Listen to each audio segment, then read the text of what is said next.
Lagoon just closed off their 2023 season, in which, thankfully, Primordial finally opened. But now I'm wondering, what's next for Lagoon? What will they choose, or what have they chosen for their next coaster?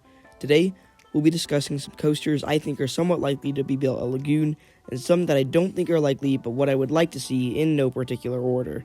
If you liked the video, be sure to like and subscribe for more content like this. So here we go.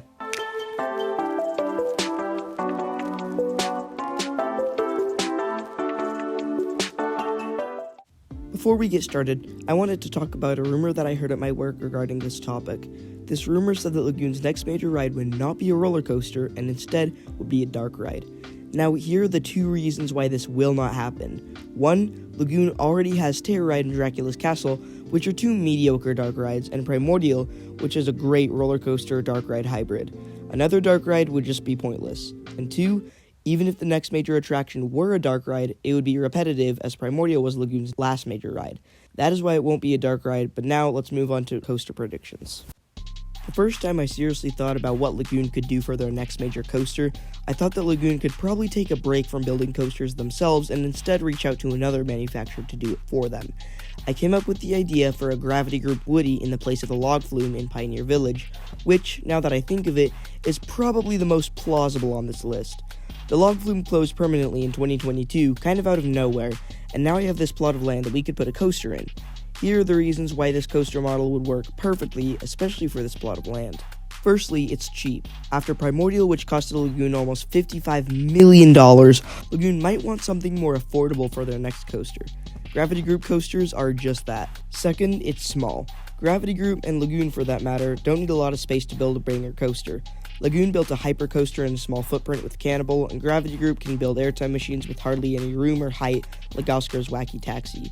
The area that Log Flume took up may be really freaking tiny, but I believe they can make it work. Lastly, it would fill multiple gaps in the lineup. Lagoon already has a great coaster lineup, especially for an independent park, and adding this Gravity Group Woody could potentially fill multiple spots.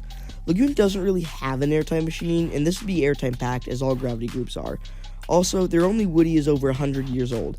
It isn't bad by any means, but this would make it so Lagoon has a classic, historical wooden coaster and a new, airtime-packed, fast-paced Woody. Then you got families. The available area for this ride would force it to be small and probably turn it into more of a family ride, while still having that airtime-packed Gravity Group feel that would satisfy enthusiasts. Lagoon could even put some theming into it, like something to do with Pioneers or Pioneer Village, because, it's in Pioneer Village. Overall, this would be an amazing fit for Lagoon and would do a lot for the park. Now let's go on to the next coaster. I got this idea from Max Frampton, who's the creator of the channel Coasterhead. Go subscribe to him, he makes great content. He suggested to me when we were talking about this a few months ago that Lagoon could add one of B&M's new stand-up coasters themed to snowboarding. Utah is known for having great snow for skiing and snowboarding, and Lagoon is only about an hour away from a lot of great ski resorts. This coaster, while it would probably be an expensive investment, would fit the park perfectly, adding a B&M which it desperately needs, and a different experience with the stand-up trains. Both a launch or lift hill could work, as a lift fits the theme of snowboarding, because it's like a ski lift, and a launch, if it were powerful, would give Lagoon an actually good launch. Sorry, Wicked, but people know you for your vertical launch, not the power of the launch itself. This coaster is probably less likely to happen than the Gravity Group, mainly because it would be expensive.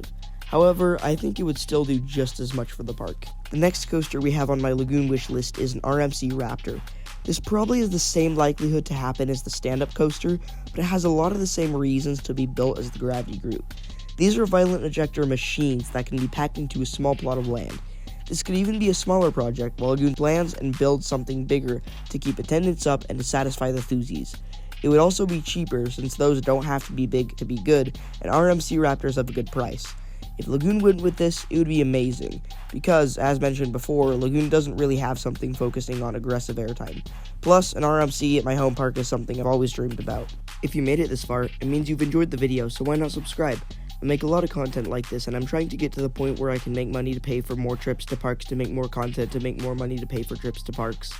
Anyway, I'm a small YouTuber, so every sub is appreciated, and it's free, so go ahead, and if you aren't already, subscribe.